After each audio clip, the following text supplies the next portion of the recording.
हम पिछड़े दलित हैं, हमें भी हमारा हक अधिकार उत्तर प्रदेश में मिलना चाहिए। सोचिए, आज देश भर में दिवाली का त्योहार मनाया जा रहा है, लेकिन कुछ ऐसी भी तस्वीरें हमारे सामने आई हैं जो लगातार सरकार से चीख चीख कर सवाल पूछ रही हैं। विस्तार से पूरी बात करेंगे। सबसे पहले आप ये वीडियो देखिए। उत्तर प्रदेश में पिछड़े दलित अभ्यर्थी 69,000 शिक्षक भर्ती के अभ्यर्थी आरक्षण घोटाले की वजह से दिवाली नहीं मना रहे हैं। हम पिछड़े दलित हैं, हमें भी हमारा हक अधिकार उत्तर प्रदेश में मिलना चाहिए।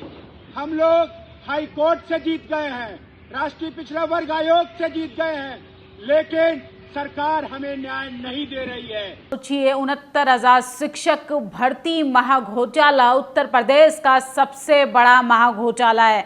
इसको लेकर पिछले 4 साल से देश का युवा सड़कों पर बैठकर संघर्ष कर रहा है।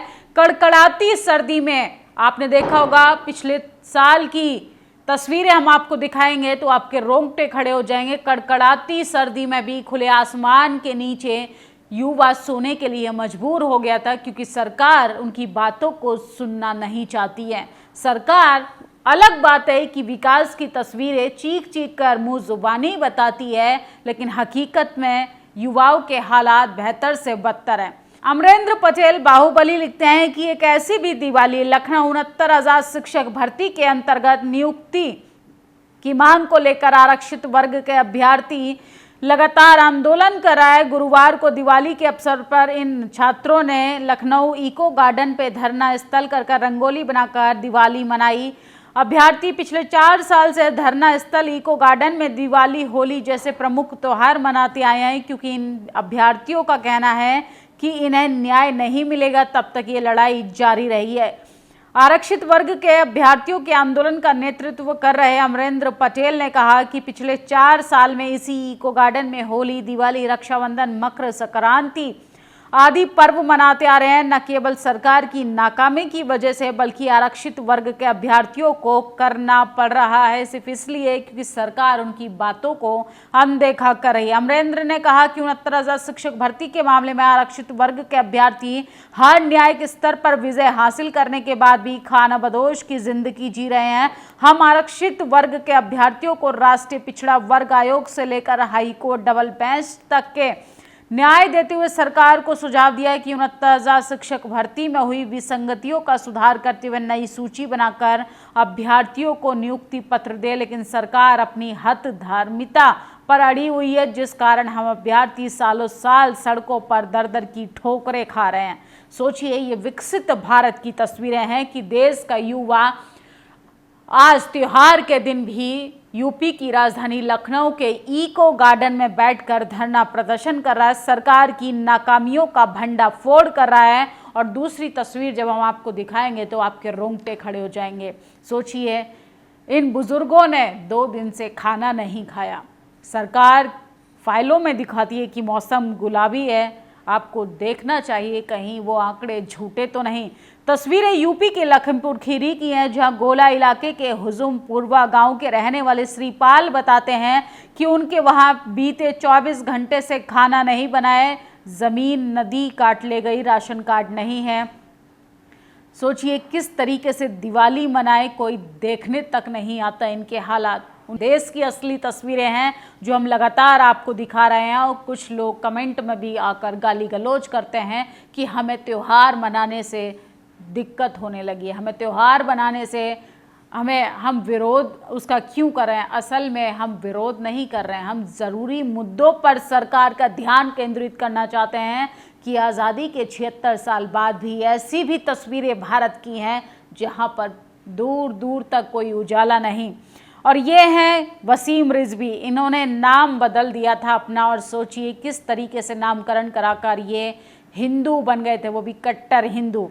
मेरे अजीज मित्र और यूपी शिया वक्फ बोर्ड के पूर्व चेयरमैन ने फिर एक बार अपना नाम और गोत्र बदल दिया है। धर्म परिवर्तन करने के बाद वसीम रिजवी से जितेंद्र नारायण त्यागी हो गए थे। अब उन्होंने अपना नाम ठाकुर जितेंद्र नारायण सिंह सेंगर रख लिया है। वसीम रिजवी को पता चल चुका है कि यूपी में ठाकुर होना इस वक्त उन्हें बहुत से विशेष अधिकार दिला सकता है। सोचिए, ये पहले वसीम रिजवी से वसीम त्यागी बने थे, अब इन्होंने ठाकुर लगाकर अपने नाम में परिवर्तन कर लिया है। इससे आप अंदाजा लगाइए कि जातिवाद कितना मजबूत है, जातिवाद की जड़ें कितनी मजबूत हैं। और यहाँ पर आपके स्कूल के एडमिशन से लेके आपकी नौकरी की पदोन्नति तक सब कुछ जाति के पीछे लगे हुए टाइटल की वजह से होता है। तो फिलहाल बड़ी खबर है, वसीम रिजवी ने अपने नाम के आगे ठाकुर लगा लिया।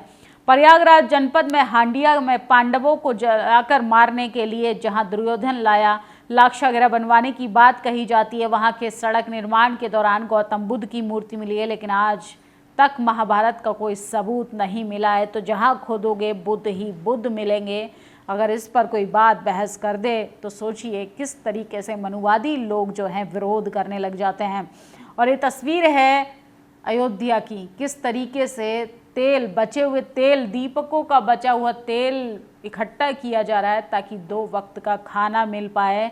इसको भी समाजवादी पार्टी ने ट्वीट किया है। और सोचिए, एक वीडियो सोशल मीडिया पर आपने देखा होगा कि मुस्लिम महिला को किस तरीके से एक व्यक्ति नाम और धर्म के नाम पर अपमानित कर रहा है और पूछ रहा है पहले जय श्री राम बोलो तब तुमको खाना मिलेगा। क्रांति कुमार ने ट्वीट किया है, 90 लाख भारतीय मध्य पूर्व में काम करते हैं, जिनसे अधिकांश खाड़ी देशों में रहते हैं। संयुक्त अरब यूएई में लगभग 35.54 लाख भारतीय काम करते हैं। सऊदी अरब में 25.9 भारतीय काम करते हैं। कुवैत में 10 लाख के करीब, कतर में 7 लाख, ओमान में 7 से 8 लाख, बहरीन में 3 लाख। भारत में करोड़ों परिवारों की रोजी रोटी सऊदी अरब, कतर आदि मिडिल ईस्ट देशों से कमाई के सहारे चलती है। इन देशों ने शेख हर भारतीयों को काम देने या वेतन देने पर जबरन अल्लाह अकबर बोलने को मजबूर नहीं किया और ना ही नारे जबरदस्ती लगवाए। अगर देश के शेख हर भारतीयों को काम देने या वेतन देने पर जबरन अल्लाह अकबर लगवा कर मजबूर करें तो तब कैसा लगेगा। मुंबई के टाटा कैंसर अस्पताल के बाहर 20 रुपए का खाना बांटने पर यह शख्स गरीब मुस्लिम महिला को किस तरीके से जय श्री राम के नारे बुलवाकर उनको जलील कर रहा है। आप बताइए कि भूख का कब से जात और मजहब होने लगा। जरा इन दलित पिछड़े युवाओं की आवाज़ सुनिए जो अपने हक अधिकार के लिए उत्तर प्रदेश में 4 साल से सड़कों पर संघर्ष कर रहे हैं। और योगी आदित्यनाथ के राज में अनुराग यादव का अपराधियों ने सर धड़ से अलग कर दिया, मगर योगी को कोई फर्क नहीं पड़ता। अनुराग पिछड़ी जाति के हैं, इनके घर वाले ना तो योगी से मिलेंगे ना कोई मुआवजा मिलेगा, बटेंगे तो कटेंगे से अपराधी प्रेरित होने लगे हैं। अगर यही कोई किसी विशेष जाति से आते तो रातों रात योगी आदित्यनाथ के साथ इनकी तस्वीरें सोशल मीडिया पर वायरल होने लगती। माँ का सिर काटा, चढ़ाया देवी पर, पी गया खून, खाता रहा मांस। तो अंधभक्ति अपनी चरम सीमा पर है, पाखंडवाद अपनी चरम सीमा पर है। और सोचिए, एक कुपुत्र ने अपनी माँ का ही वध कर दिया। तो पाखंडवाद से दूर रहिए। ओ भाई, इतनी तगड़ी बेइज्जती। आज आईपीएल 2025 के लिए रिटेशन चल रहा है। चेन्नई सुपर किंग्स ने 5 खिलाड़ी रिटेन किए हैं। ऋतुराज 18 करोड़ में है, पथराना 13 करोड़ में, शिवम दुबे 12 करोड़ में, रविंद्र जडेजा 18 करोड़ में, महेंद्र सिंह धोनी 4 करोड़ में। यार ये तो बहुत बुरा हुआ। सोचिए किस तरीके से खिलाड़ियों की बोली लग रही है। अयोध्या के सांसद अवधेश पासी को किस तरीके से नज़रअंदाज कर दिया। उन्हीं के संसदीय क्षेत्र में उनको दीप महोत्सव में नहीं बुलाया गया।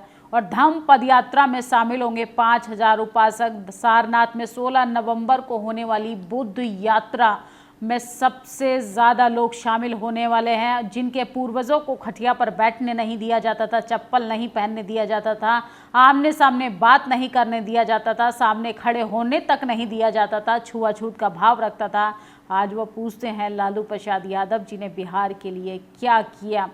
कर्नाटक, तेलंगाना यानी कांग्रेस की राज्य सरकारें भी आरक्षण में उपवर्गीकरण लागू कर रही हैं। डॉक्टर उदित राज के साथ साथ तमाम वो नेता क्यों खामोश हैं जो कांग्रेस में जाकर, बीजेपी में जाकर इन तमाम आरक्षित सीटों पर चुनाव जीतकर मलाई खाने का काम कर रहे हैं, तो लोग तरह तरह की प्रतिक्रियाएं भी दे रहे हैं। हाँ, बीएसपी सुप्रीमो मायावती लगातार वर्गीकरण के खिलाफ सरकार से सवाल पूछ रही हैं। वर्गीकरण से क्या खाली सीटें भरी जाएंगी, इसकी गारंटी कौन लेगा?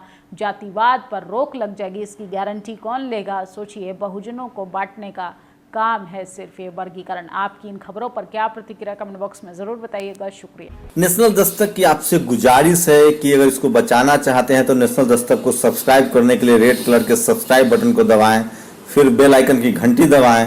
नेशनल दस्तक को बचाने के लिए बहुत जरूरी है कि हर खबर को शेयर करें, लाइक करें, कमेंट जरूर करें।